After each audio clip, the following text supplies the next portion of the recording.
आगामी 22 जनवरी को अयोध्या में भगवान श्री राम लला की प्राण प्रतिष्ठा होने जा रही है, जिसका अनुष्ठान 16 जनवरी से प्रारंभ हो गया है। भगवान श्री राम लला की प्राण प्रतिष्ठा में कार सेवकों का योगदान भुलाया नहीं जा सकता। एक ऐसे ही कार सेवक है चित्रकूट स्थित वीरसिंहपुर कस्बे के निवासी रमेश सेन, जो बताते हैं कि 29 वर्ष की उम्र में सन 1992 में कार सेवा के दौरान वीरसिंहपुर के अपने दो साथियों अरुण सेन और केदार अग्रवाल के साथ जिले से कुल 30 लोगों का जत्था अयोध्या पहुंचा था, जिसमें वहां कुछ दिन बिताने के बाद दिनांक 6 दिसंबर 1992 का वह दिन आया था, जिस दिन विवादित ढांचा गिराया गया था। विवादित ढांचा गिराए जाने के दौरान श्री राम लला को उठाकर हटाया गया था, जिससे कि उन पर धूल न पड़े। विवादित ढांचा गिराए जाने के दौरान हमारे 4 साथी उसी में दब गए थे। उनमें से कुछ ईंटों पर उन्हीं कार सेवक के खून से लाल हुई ईंटों को अपने घर ले आए थे और आज तक संभाल कर रखी हुई है। साथ ही गुम्बज गिराए जाने के बाद जब श्री राम लला के कपड़े बदलकर उन्हें बिठाया गया, तब श्री राम लला के उतारे हुए कपड़ों को प्रेमवश चोरी कर अपने घर ले आए और आज 30 साल बाद भी उन कपड़ों को संभाल कर रखा हुआ है। गुम्बज गिराए जाने के रमेश सेन द्वारा अयोध्या में अपने परिवार को जानकारी देने हेतु प्रसन्नतावश एक चिट्ठी भी लिखी गई थी, जिसको आज तक संभाल कर रखा गया है। उन्होंने बताया कि साध्वी रतंभरा, आचार्य धर्मेंद्र, लाल कृष्ण आडवाणी, मुरली मनोहर जोशी, राजमाता विजयराजे सिंधिया सभी लोगों के साथ गुम्बज गिराया गया था। वहीं एडवोकेट रमेश सेन के साथ अयोध्या गए सेवक अरुण सेन बताते हैं कि सतना के तत्कालीन सांसद स्वर्गीय दादा सुखेंद्र सिंह के नेतृत्व में 30 कार सेवक अयोध्या पहुंचे थे, जो विवादित ढांचा गिराए जाने के साक्षी बने थे। हम सबके द्वारा राम के काज में सहयोग किया गया था। अपने संस्मरण सुनाते हुए अरुण सेन कहते हैं कि लाखों की भीड़ में उस दिन हमने ऐसे ऐसे संत देखे थे, जिन्हें जीवन में फिर कभी दोबारा देखने का सौभाग्य नहीं मिला। एडवोकेट रमेश सेन के तीसरे साथी केदार अग्रवाल बताते हैं कि मेरे जीवन का यह सबसे सुखद क्षण है कि जिस कार सेवा के लिए मैं 1992 में रमेश सेन के साथ गया था, वहां आज भगवान का भव्य मंदिर बन रहा है और 22 जनवरी को भगवान श्री राम लला उस मंदिर में विराजमान हो जाएंगे। इस अवसर पर जाना तो मैं भी चाहता हूं, लेकिन मेरा अनुशासन मुझे जाने से रोक रहा है। करीब 500 साल बाद मेरे साथ करोड़ों हिंदुओं का सपना साकार हो रहा है। मेरी जाने की बहुत इच्छा है। उस समय भी जिस समय विवादित ढांचा गिराया जा रहा था, तब हमने काफी सहयोग किया था। उनमें से हमारे एक साथी रमेश सेन ने भगवान रामलला के उतारे हुए वस्त्र और कार सेवकों के खून से लाल हुई ईंटें अपने साथ ले आए थे, जो आज तक संजो कर रखे हुए हैं। सिया राम मैं सब जग जानी, करो प्रणाम जोर जुग पानी की भावना के साथ आपको मैं सादर प्रणाम करता हूँ। और जब आपने पूछा तो बड़ी खुशी हुई।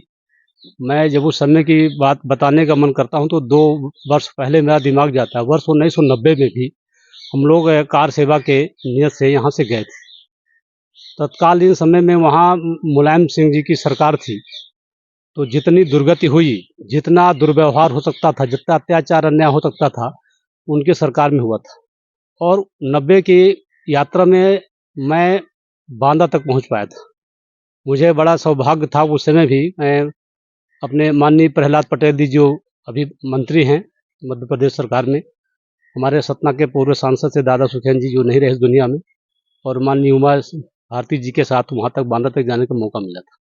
और फिर सुई बांदा की जेल से ही उमा जी अपना एक रात्रि में छिप करके और अयोध्या तक पहुँच गई थी। हम लोग बांदा तक ही सीमित रह गए थे। उसके बाद वर्ष 1991 में सरकार बदली और वहाँ भारतीय जनता पार्टी के कल्याण सिंह जी मुख्यमंत्री हुए। तो 6 दिसंबर 92 को कार सेवा के हिसाब से हम लोग पहुँचे थे।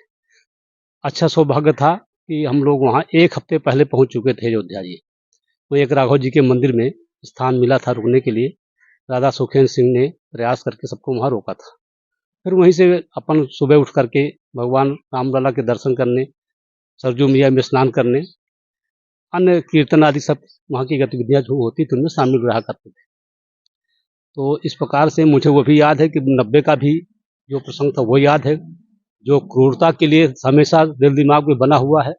और एक 92 का वो संयोग था जो भारत माता के, कहना चाहिए कि राम जन्मभूमि पर जो एक कलंक था 500 वर्ष पुराना, उसको 6 दिसंबर 92 को हिंदू संगठन ने, कार सेवकों ने उसको जब ढाया तो बड़ी एक आत्मिक संतुष्टि हुई थी। ऐसा लगा था कि अब निश्चित है आज नहीं तो कल कभी न कभी भगवान राम को उनके स्थान पे पहुंचने का मौका मिलेगा, मंदिर बनेगा। मैं आभार व्यक्त करता हूँ, बड़ा खुश होता हूँ सुप्रीम कोर्ट का जो फैसला आया, और उसके बाद जो ट्रस्ट ने मंदिर का निर्माण करवा करके एक निश्चित समय सीमा के अंदर बहुत जल्दी 6 दिसंबर को जो कलंक हटा, उसी के बढ़ते क्रम में आज ये कहना चाहिए कि आज के आने वाली 22 जनवरी को जो भगवान राम अपने घर में विराजमान होंगे, तो इसके लगता है बहुत बड़े गौरव की बात है। और मुझे बड़ी प्रसन्नता हुई कि जो मैं अभी तक जीवित हूँ 92 से, ये लगता था कि यदि हम नहीं भी रहेंगे तो आने वाली पीढ़ी, यदि हम लोग आज इसको स्वतंत्र करवाने में सफल हुए हैं तो कभी न कभी मंदिर बनेगा। तो मंदिर ढहना शुरू हुआ, कार सेवकों ने मंदिर गिराना शुरू किया, तो अब जब मंदिर गिरते गिरते वो मंदिर क्या है को मस्जिद कहना चाहिए, गिरते गिरते वो हुआ तो डस्ट पड़ने लगी, धूल गिरने लगी, छरछराहट अंदर ऊपर से बालू की आने लगी। तो ये विकसित है कि वो मंदिर गिरे तक तो भगवान उसमें दब भी जाएंगे। तो यह कि पहले भगवान को ससम्मान यहाँ से व्यवस्थित रूप से उठा करके और एक निश्चित जगह में ले जाया जाए, फिर ये मंदिर गिरे, मस्जिद गिरे जो है, उसके बाद फिर तो उस समय मुझे ऐसा मौका उस दिन हम लोग 29 नवंबर को 11-12 बजे रात में दादा सुखेंद्र सिंह और इंद्रजीत सिंह यादव और पुष्पेंद्र सिंह जी उस समय जिलाध्यक्ष थे विश्व हिंदू परिषद के, उनके सानिध्य में हम लोग यहाँ से गए। बल्कि उसी दिन हमारी बेटी पैदा हुई थी सिंह नर्सिंग होम में, लेकिन फिर हम चले गए थे, घर में बताया नहीं क्योंकि फिर जाने न देते। फिर हम लोग गए तो यहाँ से ट्रेन में मानिकपुर में, फिर करवी में, इलाहाबाद में, मतलब इतना स्वागत हुआ, ऐसा लगा कि राम मैं दिख रहा था पूरा। मैंने लग रहा था कि राम की ही इच्छा है इसलिए सब कुछ हो रहा है। फिर हम लोग 30 को पहुंच गए थे। 30 को पहुंच गए तो रुकने को मिला था, एक राघव मंदिर था वहाँ मिला था डेली वहाँ। फिर वहाँ से डेली का एक कार्यक्रम होता था सत्संग का या प्रवचन का, बहुत से संत लोग वहाँ आते थे। ऋतंबरा जी आई थी, आचार्य धर्मेंद्र आए थे, आडवाणी जी, उमा भारती जी, ऐसा रोज सत्संग होता था। मंदिर तक हम लोग रोज जाते थे और फिर थोड़ा बहुत सत्संग प्रवचन सुन के चले आते थे। एक दिन पहले जरूर ये हुआ था कि माने 5 दिसंबर की शाम को ये हुआ कि कार सेवा करना है उस तरह की कि चलो कोई कुछ न करेगा, एक एक मुट्ठी बालू लेंगे, उठाएंगे बाहर से और मंदिर के सामने डालेंगे और दूसरी रास्ते से निकल जाएंगे। प्रशासन को ये लगे कि कहीं कुछ होने वाला नहीं है, सांकेतिक कार सेवा के हिसाब से करे थे। लेकिन फिर दूसरे दिन 6 दिसंबर को पता नहीं भगवान की क्या इच्छा थी, उन्हीं की इच्छा के बिना कुछ होता नहीं है। तो ऐसा हुजूम प्रक्रिया वही थी, सुबह जाना, इधर से आना, उधर से आना, पर ऐसा सबका संयम टूटा, सब टूट पड़े मंदिर के ऊपर। बैरिकेटिंग लगी थी, घूम फिर के जाना पड़ता था, लेकिन घूम फिर के हम लोग 6 दिसंबर को बिरसिंहपुर से प्रस्थान किए। इसके बाद सतना से सांसद थे वर्तमान उस समय दादा सुखेंद्र सिंह जी, उनके नेतृत्व में 30 लोगों का जत्था ट्रेन से रवाना हुआ शाम को 6 बजे के आसपास, और हम लोग इलाहाबाद रात में पहुंचे और इलाहाबाद के बाद दूसरी ट्रेन बदल कर अयोध्या पहुंचे। अयोध्या पहुंचने के बाद एक निश्चित स्थान पर हम लोग ठहराव हुआ। उस समय कार सेवकों का जाना प्रारंभ हुआ और इस क्रम में धर्म संसद वहाँ डेली लगती थी, अधिग्रहित जगह पर मंच था बहुत विशाल। तो उस मंच का संचालन हम लोग सुनते थे और देखते थे कार्यक्रम। पूरे राष्ट्रीय संत समाज और जो हिमालय से निकल के ऐसे ऐसे संत वहाँ थे, लग रहा था कि हम लोग राम काम के लिए सही जगह पर आ चुके। उस समय पूरे देश में हाहाकार था, कांग्रेस की सरकारें थी, हम लोगों को भय भी रहता था, लेकिन एक आत्मबल था कि वहाँ सरकार भारतीय जनता पार्टी की थी। इस हौसले के साथ हम लोग कार सेवा में भाग भी लिए और राम काज के लिए हम लोगों का समर्पण हो गया।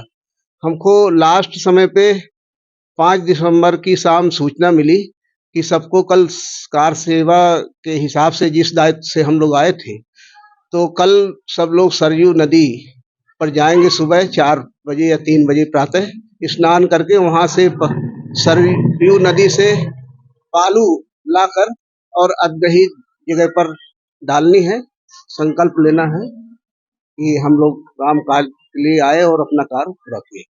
इसके बाद ठीक 6 दिसंबर को 10:45 में सभा थी। उस समय आडवाणी जी आए बाई प्लेन और मंच पर पहुंचे और मंच में जैसे उन्होंने अपनी बात शुरू की, 30 सेकंड के अंदर कारसेवक इतने वो थे। NTV टाइम, जनता की बात जनता के साथ।